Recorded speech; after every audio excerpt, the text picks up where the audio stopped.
When you were growing up, who is someone who poured something positive into your life? I want you to think about that question because my guest here today, Alphonso Mayo, does just that with his messages of hope, his messages of determination, and so much more. He is a mentor, believer, and speaker who has an incredible transformational story, and he's dedicated to empowering individuals, especially the youth, to unlock their full potential and achieve their dreams. And his journey, wow, what a journey it certainly has been. And his interview is certainly going to be one of the most powerful you've heard here on the Power Transformation Podcast. And with that being said, welcome to the Power Transformation Podcast. I am your host, Alethea Felton. I am certainly glad that you joined me today. Thank you so much for your support. And if you have not done so already, if you are a newer listener, go ahead and follow the Power Transformation Podcast and share it with at least 5 people that you know. We are a movement here, and it is because of you that I can continue bringing valuable messages so that people can be uplifted, inspired, and can do something in their own lives to change their community and the world around them. And thank you to those of you who have been with me since the beginning. We are on to something so big and huge, and a lot has been happening, and I am grateful, so grateful that you are a part of this journey. So thank you very much. I want to dive right into Mayo's interview. Yes, he likes to go by Mayo. So I would like to dive into his interview. But as is customary, we always begin with an affirmation to not only empower us, but to bring things into existence. So I am going to say the affirmation once and you repeat it. I am a shining, powerful, positive light in this world who inspires those around me. I am so thrilled to have Alphonso Mayo here, and we only call him Mayo, but I want it to be a professional and say his whole name. But for purposes for this interview and just who he is, he's Mayo. So, welcome to the Power Transformation Podcast, Mayo. Thank you for having me. It's a pleasure being with you. Thank you so much. I really appreciate you. And we're going to jump right into this interview. Oh my gosh, you have made such a powerful, powerful impact, influence on so many people. But before we talk about that and about your incredible life story that could really be a movie, we are going to get into this where I always like to start with a random icebreaker question. So this is your question. Okay, if your life were a hashtag, the first hashtag that comes to mind about your life, what would it be and why? That's easy. Oh, Hashtag never get comfortable. And it's something that we say as an organization. And the reason we say that is because comfortability leads to complacency, and complacency leads to a lot of other things that we often don't want.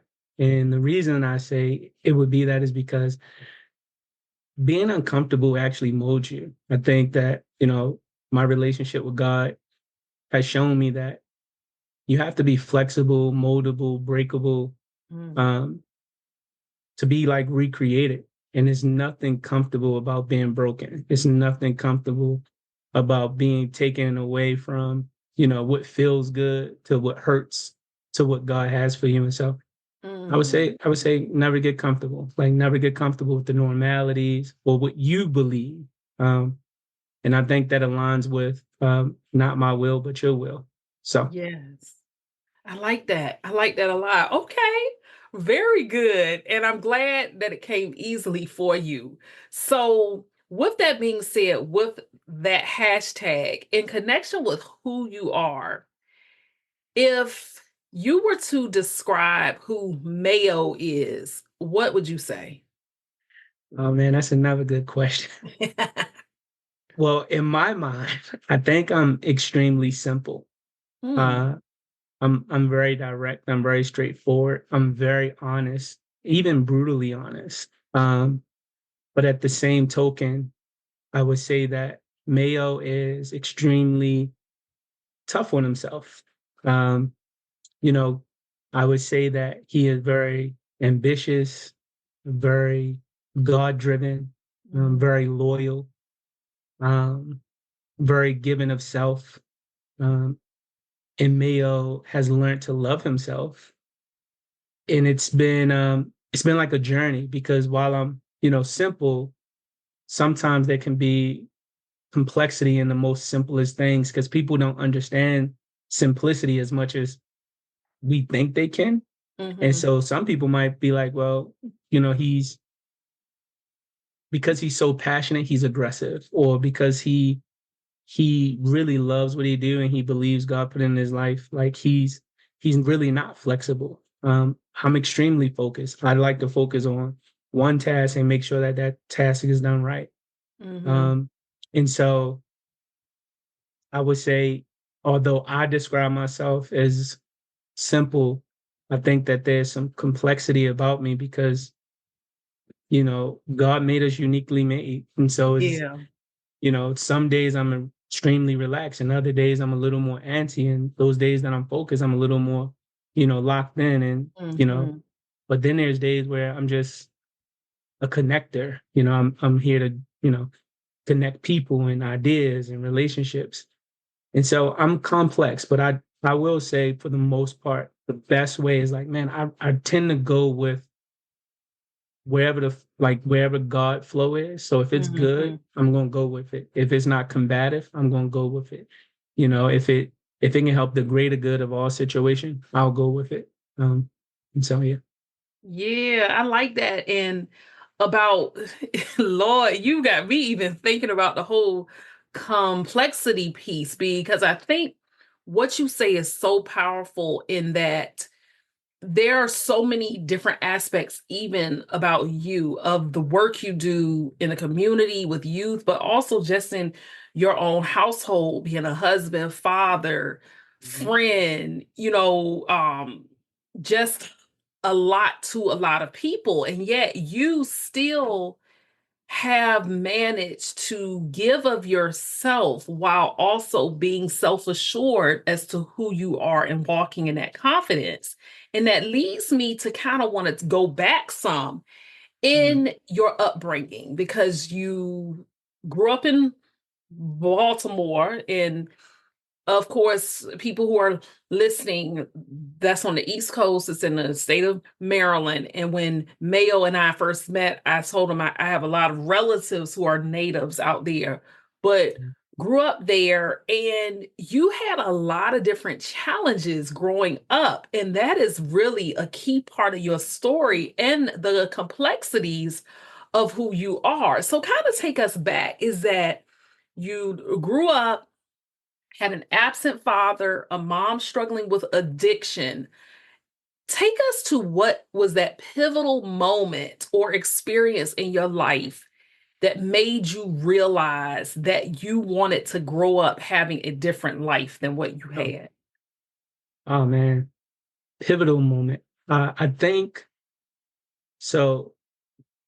Just for clarity, so everyone Mhm. understands what you're talking about. So I was born, really at the height of the crack epidemic here in Baltimore. My mom was an addict. My dad was an addict. My dad was a dealer who dealt to my mom. It was like a weird circumstance, but I wound up living with my paternal grandparents. Mhm. Um, and, one of my earliest memories is like of my grandmother, like cleaning up our house.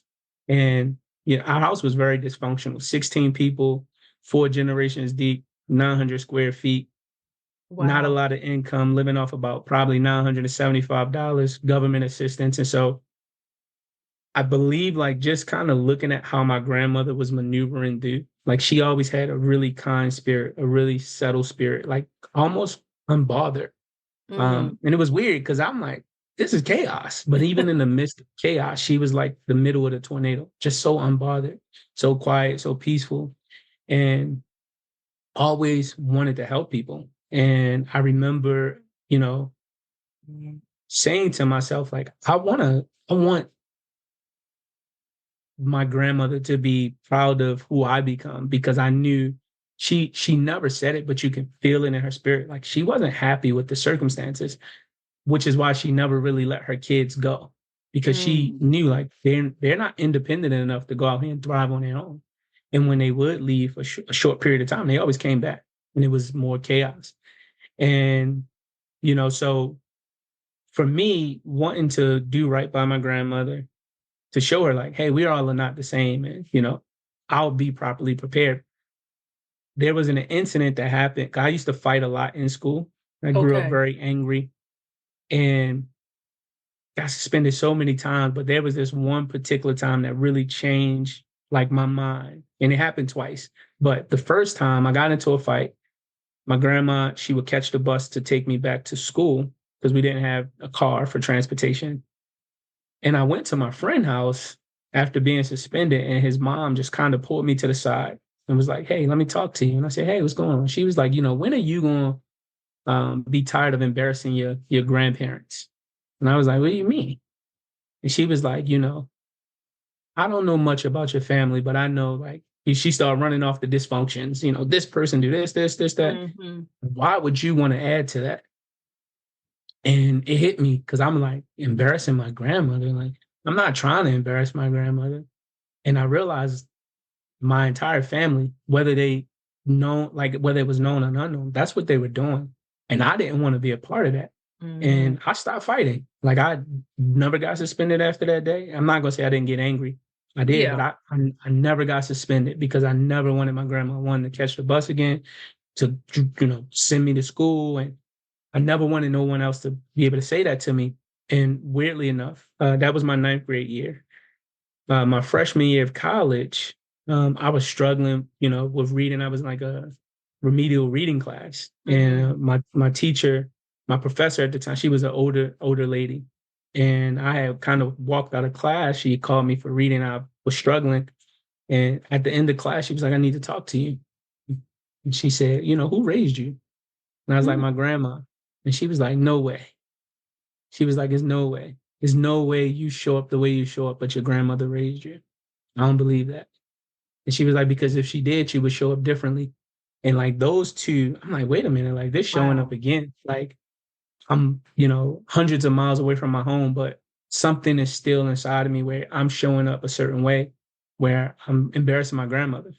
And since then I was like, I never want to embarrass my grandmother again. And and a part of that meant it couldn't be like the normalities within my family. So, Mm. I never did drugs. I was like, even like drinking alcohol, I waited until the proper age, 21. Hmm. I wasn't going to stand on any corners. I just couldn't do it. Even like accepting government assistance. I was like, I will cut grass before I do that. So Yeah. it was literally saying, I don't want to be like this thing, so that I could really make my grandmother proud, to show her that all of the work and energy and effort that she put into me, um, it panned out. So like Yeah. even like when I wake up now in my home and I'm able to give my kids a different life, I think to myself, like I open my refrigerator, I'm like, I never had this, but I know my grandmother Mm. would be proud of it. And it always shows back up because my sons never met my grandmother, but they know who she, like they know it, like in spirit. They're Uh-huh. like, that's our grandmother, And my oldest son who has autism, he'll be like, she in heaven, right? Like he'll just randomly say it at the dinner Hmm. table and be like, look at y'all smiling. And I'm like, man, so just not wanting to be like my family, Exactly. and not wanting to embarrass my grandmother, and knowing that my life is a representation of what she was able to instill in me, and so yeah, that's how I show up. I'll at least try to show up every day. Yeah. And I think it's powerful that those two separate people saw more in you than you probably even saw in yourself at the time. And to have the courage to even speak up to say, hey, what are you doing? That actually is really key because I've experienced where I've seen people and I told you I'm a, former educator. I used to work with some people, not all, but I used to work with some who literally already felt that kids were hopeless Yeah. Same and here. I wouldn't understand. change in middle and high school. And I'm like, what are you talking about? As long as you have breath in your lungs, you can still change. And sometimes people thought I had a very idealistic view, but I didn't. I'm like, they're not dead, and they're kids that need molding and shaping. And even when you're young and still reckless, it's still hope. Even the worst of the worst person, I have seen people who were counted off and have made Hmm. incredible lives. And so I'm very glad that you had at least those two experiences of people telling you more. Now, how do you go from this angry child, because that's one area you kept emphasizing was how angry you were, and not to be uh sarc sarcastic, but when we talk about the anger, I understand the circumstances, but what exactly was the root or Yeah, the good question. reasoning for that anger? And then how do you transform from this angry person to this man who creates this incredible mentoring program? That's a great question. For me, my anger stemmed from not feeling the presence or love of my biological mom. So Ah, always seeking and longing something that wasn't there. So actually in my book, to like in the middle of the chapters, I said, essentially I disregarded the love other people had for me because I was mhm. seeking a love that never was going to show up for me. Um, and it never did. But I was waiting. I remember being at my football games, looking at my friends interact with their mom and feeling like this emptiness. And that emptiness would go from sadness to anger, Mhm. sadness to frustration, sadness. And so even though, my grandma was giving me, boundless love, I was pushing that away for a very long time. Yeah. Um, and I think it made it excusable for me to show up a certain way. Like, hey, well, his mom is not in his life. He should be angry Mhm. because the my reality was majority of my friends didn't have their fathers. So, Okay. and I was okay with that Yeah. because I didn't see it, but I saw the love and attention and affection that they was getting from their moms. Hmm. And I wanted that. So I believe like that was the root cause. So that was number one. And then I always tell people my dad, he was present but absent. Like my dad didn't teach me anything about being a man. Hmm. Majority of what he brought to the table was, physical abuse, emotional abuse, psychological abuse. It was just abuse after abuse after abuse. And I did not feel at all valued. And I couldn't, fight him back because especially when I was little. So I would go take that frustration and anger out on other people. I think it Okay. was compounded by the fact that everybody in my house was fighting one another. That's how we engaged, or that's how they Quick, engaged. quick question. Was your grandmother your mom's mom or your dad's mom? My paternal, so my dad's. Ah, interesting. Okay. Hmm. Okay. Yeah, Wow. and Hmm. so but in our household, outside of my grandparents, everyone else engaged in some sort of physical or verbal or Uh-huh. mental or psychological abuse tactic to try to get their way. And Hmm. so it was just kind of it was in me.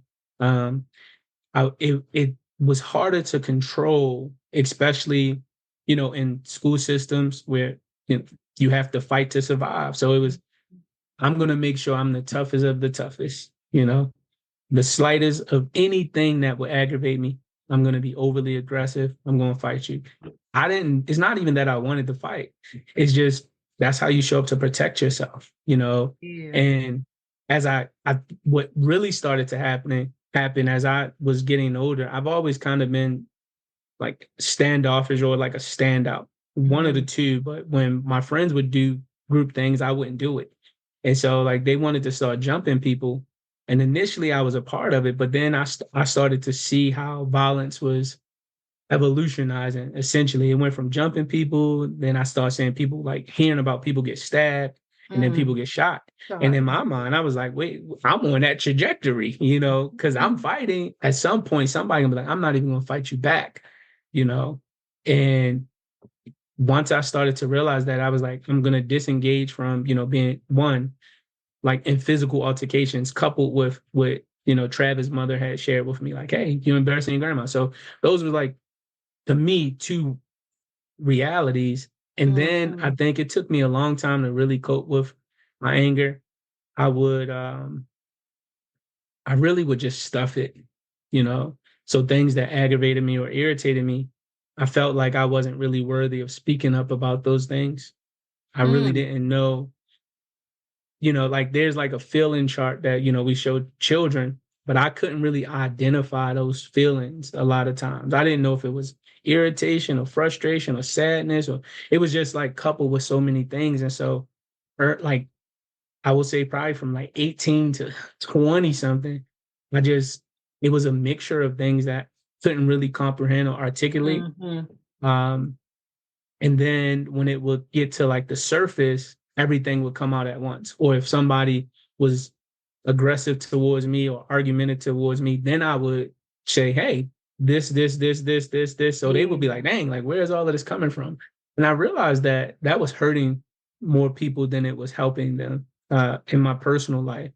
And so I try Let my best. let Good. me let me jump in really quickly. Mm. During all of this time, Mayo, when you were dealing with your anger, the emotions, were you literally handling this on your own or did you seek professional help? That's a lot to carry. That's heavy.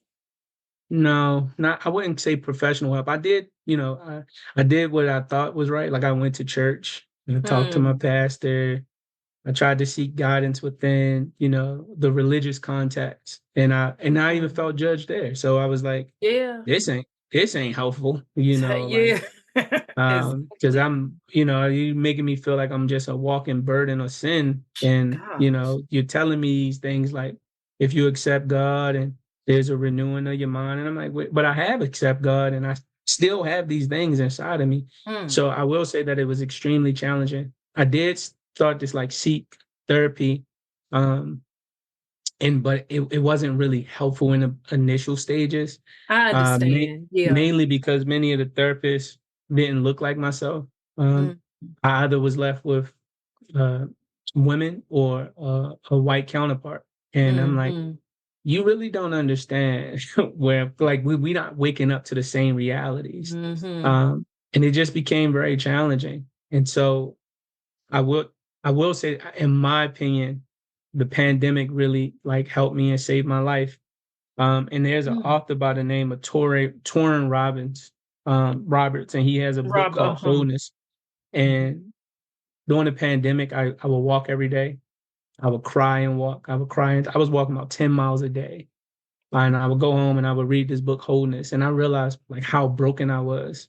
And so I started to accept the fact, like, hey, you're broken, but you can be healed once you start to, one, let these things go, let these people go, don't force relationships. Relationships should just be a natural thing. Like our Mhm. relationship, our spiritual relationship, it should just be, it shouldn't be forced. And so I wound up losing a lot in order to like gain a better sense of myself. Like it was some of the darkest days or the lowest points in my, like I wound up separating during that phase in my life because I realized like it just was taken away from me. Mhm. And not to say like she was a bad person. I don't think that, but it was just taken away from my Okay. being. Uh, and simultaneously, I'm teaching young men how to cope with their feelings. So Mhm. it kind of panned out because they got a chance to see me, go to the waterfront, sit, pray, meditate. Like, and I would take them and say, hey, this is what I'm experiencing is okay. And they was like, you know what? It is okay. Because I empathize with children like really well. And I was like, man, but I'm struggling with empathizing with myself and empathizing with other Mm. adults. So I will say getting over that is a journey. It's not like It's not like, a car shop where you go and get the oil change and everything as well. It's not like that. Yeah. It's not like that. Some days are good. Other days I need my spiritual brothers. And so I started a spiritual group. It's all men. And man, it's so every Wednesday night, it's so transformational. Mm. Because you feel like a lot of times that your experience is singled out. Uh-huh. No, not at all. I have older men, I have some younger, and when you just listen, and I'm facilitating, and I'm Hmm. empathizing, and we're praying, and we're sharing, and we're helping. I'm like, man, wait a minute. And so what I realize is that I need a circle of men who are just as vulnerable, who are just as open, who is just as broken, who wants to be, better versions of themselves. Like that helps Hmm. me thrive. And knowing like I have them as like an accountability group helps me. Doesn't mean I'm perfect. I still get Of angry. course. I still Hmm. get angry, but at the same, I'm not like who I used to be. Like I don't even have the thoughts that I used to have. And so that's really is a That's journey. amazing. Yes, it's definitely a journey. And I thank you for your vulnerability and transparency because I think it's so important, especially when we talk about our Black men. I interview so many different guests, but when it comes to our Black men, especially, mental health matters, emotional health matters, spiritual health matters. I'm a proponent of therapy. However, I always say, just like with any specialist, you got to find the right fit. And therapy can also happen outside of your traditional therapist. So, what type of support system do you have in place? What are you doing for yourself through that prayer, meditation, quiet time, spending time in nature, sports, anything that can help you come to the wholeness and fullness of who you are. And for global listeners, as well as listeners who don't look like us, Yeah. it is a fact. It is just an absolute fact from research that shows that the Black male experience in the US is so different from any other experience, and that Black men historically and systemically have carried so many burdens on themselves, and they have to show up differently, even in the world, to navigate. And so I commend you for actually making time for yourself to really get to even the place and space you are now, and knowing you're still working on it. And you had shared with me when we met about the fact that there was a point when you wanted to actually work in early childhood education, but Yeah. you were actually told that, nobody wanted a Black man working with babies. So, how did even that experience shape your perspective on representation? And then how have you used those experiences as a catalyst to challenge and transform stereotypes? Oh man. Thank you for that question. Mhm. I think, I didn't even understand how it impacted me when I was going through the phases of like, hey, I want to add value in early childhood education. Mhm. And I went to who I believed at the time were, very respected leaders, had, multiple daycares or early child care centers, and them telling me like, hey, no one's going to send their child to a heterosexual Black man. Um, Prior to that experience, I was the only male in my early childhood class. So I knew that I was a minority. Um, and I had only seen two fathers drop their kids off in a matter of 3 years. So I knew that we weren't prevalent or even, you know, relevant to some degree. But when someone tells you that no one is willing to trust you, no one is willing, it was like a dream killer, honestly. Yeah. And then they was telling me that there will be, you know, legal proceedings. People would sue me if I did it. And I remember being a kid wanting to, grow up and play in the NFL, and then having multiple teachers tell me that wasn't realistic. Like think of something else or a backup plan. Well, here's Mhm. my A plan, to get into early childhood education, and I'm being told by those who are doing it that no one's gonna support me, and it was life altering. But again, I genuinely believe that everything worked for the good of God, because I still love little kids and working with little Mm-hmm. kids. I love being a father. I love going to my son elementary school and watching the kids get off the bus and talking to them. Like that's just naturally who I am. But when it shifted my focus, because it did, I didn't have a lot of mentors to be like, don't listen to them. They're just telling you something that they don't see doesn't mean it's not possible. You know, nothing is possible until someone does it, right? And but it just told me that we're not valued in that space. Mm-hmm. We're not seen as contributors in that space. But then when I look at how people talk about absent fathers, or what happens when a father is not present, I'm like, well, here's why. Because we're not welcome. I'm welcome in every sports arena. If I wanted to coach an all girls basketball team, no one You're would have a right. problem with that, That's no matter right. what their age was. But the moment I say, hey, I want to pick up a kid, I want to read to a kid, I want to change a diaper, I want to feed a kid, Mm-hmm. and it's kind of, it's just really off-putting. And so, Mm-hmm. and then not to mention, it's not seen as masculine.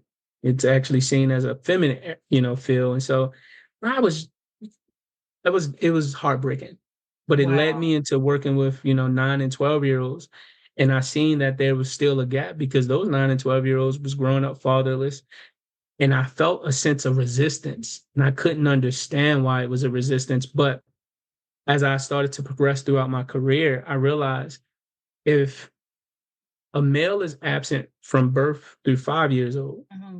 you don't get maybe a male teacher until you're in 10th grade. The moment you meet me, I'm new. I'm like a foreign object. Yeah. Who am I to come into your life and tell you how to operate when your mom and your grandma and your aunties and your sisters, they've been doing it all along. So you've been fine without me. You don't know how to embrace this masculine affection that I'm going to give you. You That's don't know right. how to embrace the love. So you resist it. And now you don't even see me as something to become. You see me as something stopping you from doing whatever it is you want to Ooh, do. that's And good. so I Yeah. was like, but it's because we're missing for so long. And we're missing for so long. And so I do believe that having one active fathers, having active males, all males, not just black males, but all males play a crucial role in those early childhood development phases Mm-hmm. because representation matter. You need to see like we nurture differently. God designed us differently for a reason to give us a healthy balance. And most kids just kind of grow up with one normality, which is why I say never get comfortable with that because that's not the only way.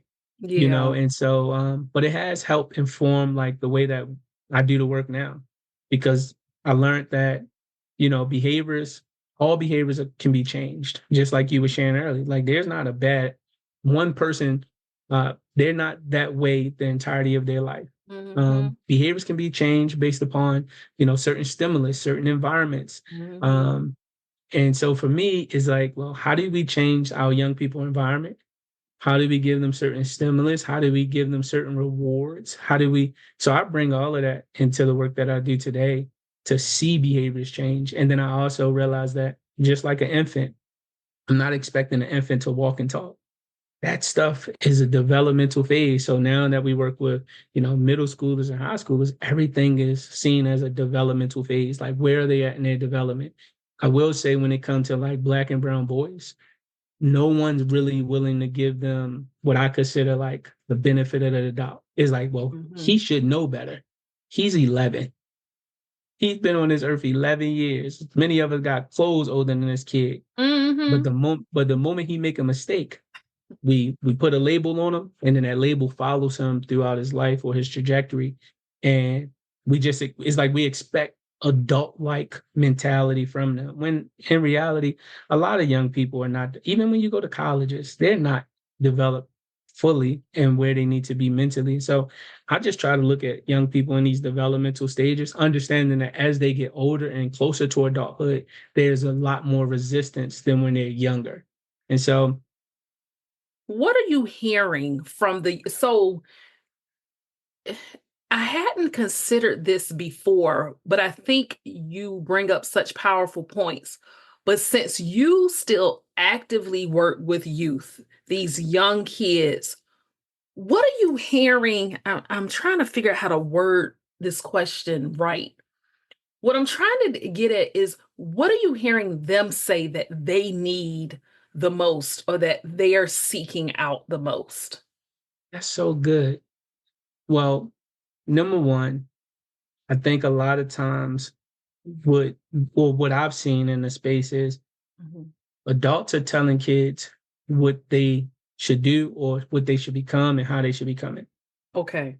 They really want the space to be as creative. Like they want to try a multitude of things.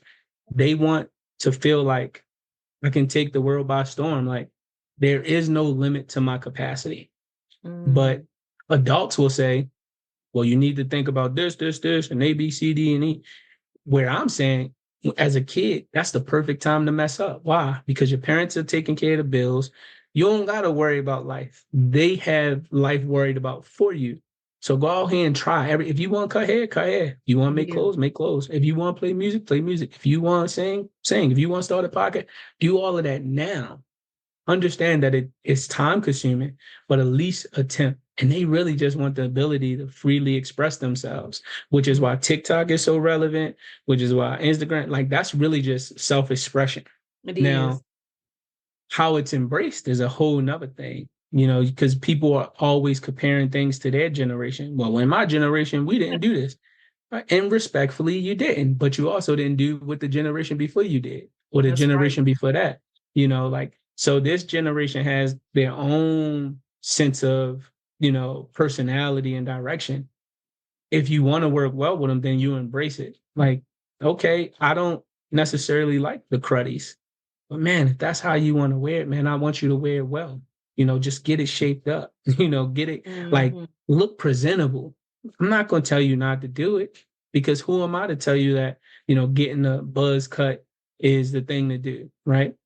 Even with regards to professionalism, I'm seeing that their sense of style sometimes is a little more is like free. They want to show different body Yeah. parts, etc.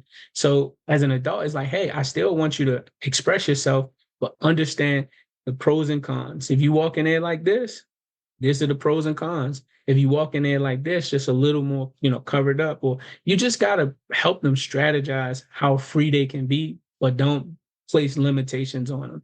And so But when they come, go ahead. But that's the key, though, Mayo, is that you're actually educating them. See, this is the issue I have is that I hear so many people say, oh, these kids now are this way and that way.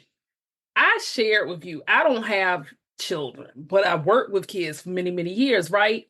So I can freely say to those same people who have argued, oh my goodness, these kids are so terrible, you're the one raising them. So at the end of the day, some people are getting angry at kids and they have kids in that age group and they're the ones raising them. So I commend you because you're at least educating them and giving them options about, well, think about this. I'm not saying that you can't be you, but consider this. And I find that there are several people out there, not all, because I don't want parents coming at me. Please don't, because this is not what I'm saying. Kudos to y'all. But what I'm trying to say is, I hear so much criticism, and I'm sitting here like it's glaring that, but these are who you're raising. So show them alternatives while still letting them be themselves.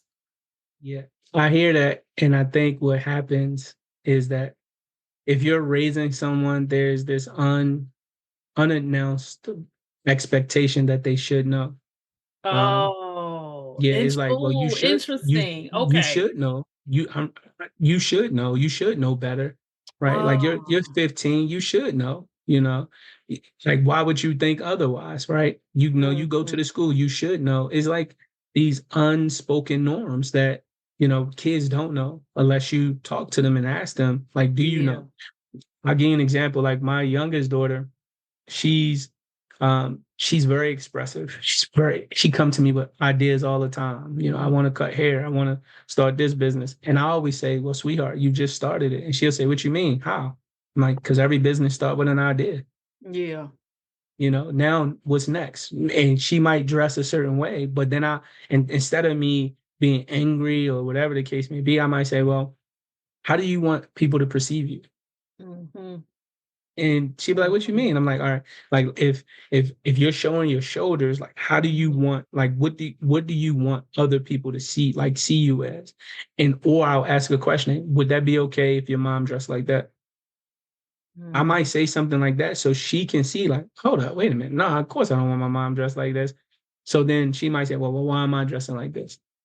You know, and so it's like we got to give them an opportunity to one, learn from their mistakes, Yeah. like we've learned from our mistakes. Stop Mm-hmm. judging them because of the mistakes. Because if we judged us, like if we really wrote down all the mistakes we made, we wouldn't even be on this podcast, let I have a alone whole have some. book. Yeah, so um, it's Yeah. like let's not blame. Let's just embrace and say, okay, here's the pros, here's the cons. You're Mm-hmm. gonna make the decision that you choose, right? I want you to just make well-informed decisions. I don't Mm-hmm. want you to go out here unknowingly dressing a certain way, not knowing like people are Mm-hmm. judging you or this can happen. No, make a well-informed choice. And as long as we're teaching them to make well-informed choices and they're doing the best that they can, then we praise Yeah. that. We Yeah. praise that. As long as they're not out here trying to hurt people, or, we praise that. Mm-hmm. And I think sometimes, even like what you said, like you're educating them, people wouldn't consider that education because it's not formal. It's like Oh, it's not in the yeah. classroom, it's not in all of the books. But I'm like, but if you look at how we live, in general, everything that's in a book is not always applied to, real life. So it's like, Mm-hmm. No doubt. yeah, and so I think Mm-hmm. about that all the time. But I really do that. I believe that, in my opinion, this is the most creative generation. I don't want to say that, and no disrespect to anyone else, but I've seen them revive careers. I've seen them bring up, like, do these social media platforms. No Yeah. one would even be listening to certain people or know of certain people, but they find a unique way, a unique skit, a unique dance, a unique theme, it's Mm-hmm. like, what in the world? Like, I'm like, dang, man, like you guys are creative. Now let's use that to be innovative as well. Like, how are we going to use this to like help, the That's right. masses of people, because they really, and they do it so flawlessly. Everybody Mm-hmm. is a choreographer now, a videographer, a They photographer. are. It's like, Yeah. and They so really think so outside of the box to just not outside of the box. They pierce past the galaxy. I mean, it's just unbelievable. And I actually agree with you on that, is that they are super creative. They really are. Yeah. yeah. And so Wow. let's not limit it, to a standardized test. Hmm. Like that's not I all never there did well is. on those. Yeah, I never did Yeah. well on those. And I actually made honor roll, but I never did well on standardized testing. I really didn't. And so even when I took SAT years ago, I scored low on them. It didn't mean I didn't have the actual intellect, but I got into college based on my transcripts, based on recommendations. I Hmm. didn't make the cuts, and a lot of people they don't even realize that, but I didn't make the actual cut score that was required for the school I went to, but Yeah. I got in based on other stuff. But that's a whole other Oh, conversation. I got it. I could talk to you all day about this, but what I want to ask you is this, is that knowing that mentoring mentors is a part of your legacy and a part of your vision for the future, what is your ultimate dream, Mayo, for that organization? And how do you see it shaping lives of the Mm, next generation of young leaders, not just in Baltimore, but also beyond? yeah. So honestly, my dream for this organization is to Mhm. become more of a residential leadership school, Mm, where we teach young people the skills of empathy, those who come from broken communities, broken families, or whatever you mhm, want to call it. Something is broken, where it will be hard for them to empathize. I'm a firm believer that all leaders must serve. And the way that we do that is by serving those who are just slightly younger than us. And that's, a mhm. part of our model, the intergenerational native peer model. We teach our young people to serve youth. It's like, hey, you're not too old to not tell them like, hey, you can do right or you can do better. We all know that young people look up to other young, old, slightly older young people. They follow them. They follow their trends. They. It's just like a innate thing. So Hmm. what if we lived in my mind, I always ask, well, what if we lived in a world where young people was looking at their younger peers and saying, I messed up here and I know you can do better because I'm walking with you. Yeah. Um, I shared at a university some years ago that when I was little, and again, my family didn't make much money. So when it was snow, I would go out and shovel. And when my little cousins became of age, I bought them shovels. And as I was walking in the snow, I would always tell them, hey, instead of walking through the snow, because you're gonna get tired and it's gonna hurt your legs, follow in my footsteps, right? I will Hmm. go first and then you step in and it's easier for you. And Yes. they would do it. And we would go out and, shovel 10 or 15, people driveways and make some money. And that's the same model is, is just step in their footsteps. You used to be that middle schooler who people labeled or gave up on, and you made it through. But how? Oh man, I had a support group. Okay, and what did that do? They taught me, how to regulate my emotions, and they took me to events, and they celebrated me. If I went up, point 0.5, they celebrated that. Now you go do the same thing for that other young person. And then you just keep doing that. I believe that the generation of young people that learn how to serve will be the generation of young people that change this world. A lot of Hmm. times, the leaders sometimes can feel like, man, I'm serving a multitude of people who I'm not sure if they even care. And it feels like all of it's on me. I also love the African proverb where many hands make light work. So the Mm. more young people that you got serving young people, it becomes easy. It becomes easy to say, hey, man, we're going to do our work today. We're going to show up to school like this today. Man, we're going to pray in the hall together today. We're going to embrace each other. You're going to do a tough time. I'll sit right here. And I love the fact that it show up in like my sons even do it. Like in their mind, every kid that's been in this program and their family, Wow. they ask about them. And when they come around, they sit with them, they check on them. And I'm like, what if we had schools like that? That's true leadership, Yeah. where it's not about me, it's about we. It's really about us helping one another. And I Hmm. think that is possible. And the reason I say residential is because majority of the students that we serve, they come from very challenging circumstances, similar to myself. And environment matters, man. Like, I can give you a handful of seeds, and if you plant them in some sand, I don't know what the potential of them growing will be. But if Hmm. you plant them in the right soil, but the potential become endless, right? And for me, I'm like, we want you to go beyond your potential. Like your potential is great, but God doesn't place boundaries around your potential. No, not So at all. we want to help you come to an environment where it's like, I'm here every day.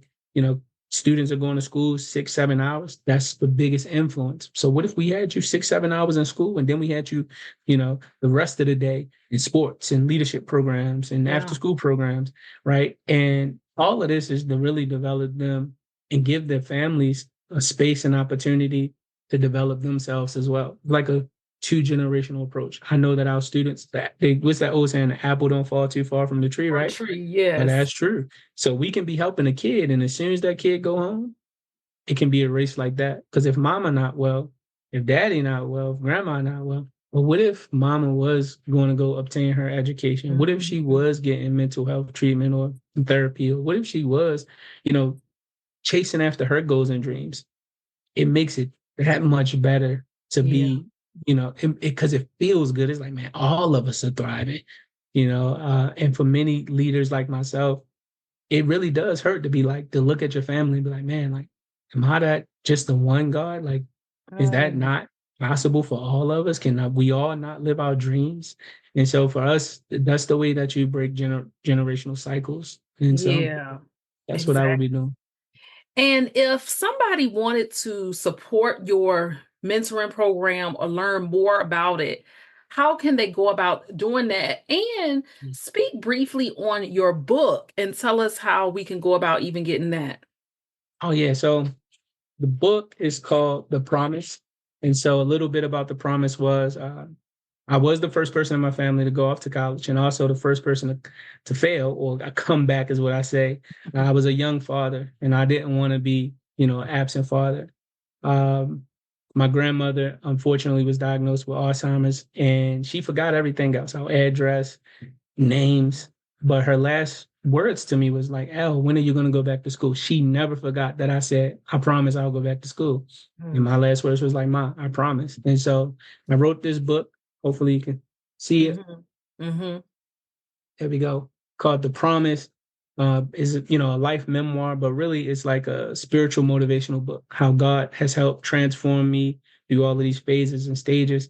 And you can find the book on really all of the publisher sites, but I encourage people to go to our publisher, Cherry Brothers Publishing, and Okay. get the book off of their site. I, in my mind, I'm reading it myself. Like I wrote it, I edited it and had that. But even when I read it from the lens. If this wasn't me, and I'll be like, man, it's a good book. So Yeah. I think it'll inspire you to really go after your dream and go beyond your potential. So that's number one. And it'll also give you good insight to why I do the work that I do. Like this is not, like somebody didn't appoint me. I was anointed to do this, That's right.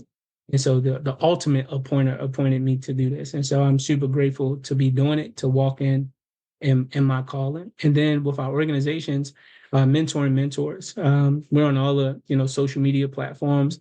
You can you can Google our name, or you can just type in www.mentoring-mentors.org. The name speaks for itself. Like we are really raising young leaders to lead That's right. young upcoming leaders. That's just what we do.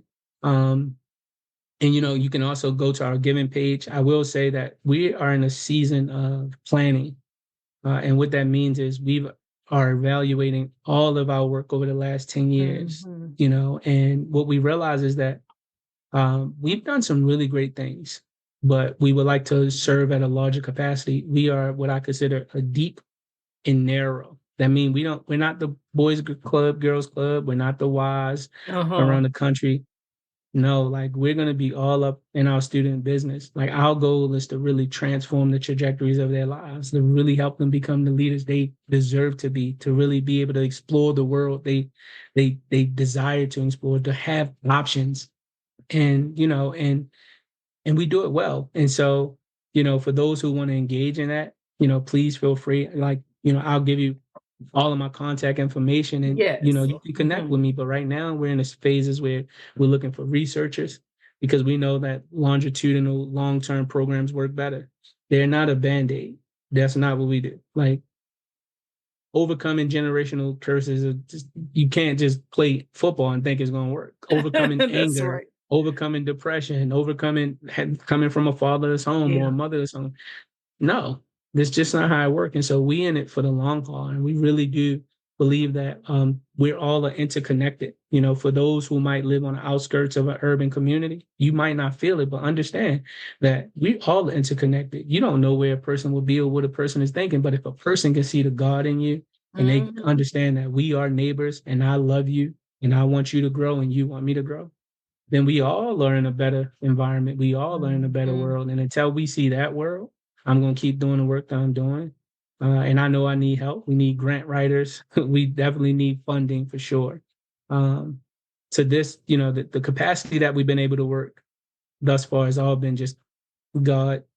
Wow. But now it's like, as we go into this next season and we're thinking about expanding, and we're looking at what does a leadership school look like? That all take financial resources. That all take, people willing to say like, okay, I see that. Mm-hmm. I want to be a part of it for the long term. I want to be able to see them bring these babies in, and I want to see the outcomes. And if you go look at our pages, especially our Instagram, and see the outcomes, you'll see all of our students are over 3.0 students. They didn't start that way. You'll see we have zero incarcerations for every young person that completed our program. That's 100% amazing. graduation rate, That's you know, wonderful.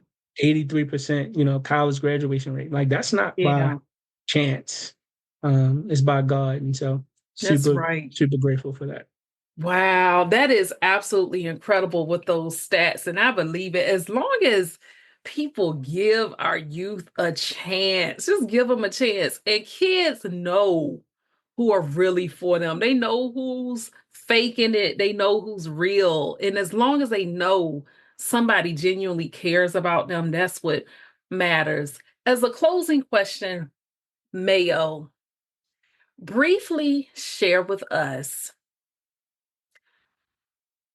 what is the biggest lesson that you've learned about yourself Mm.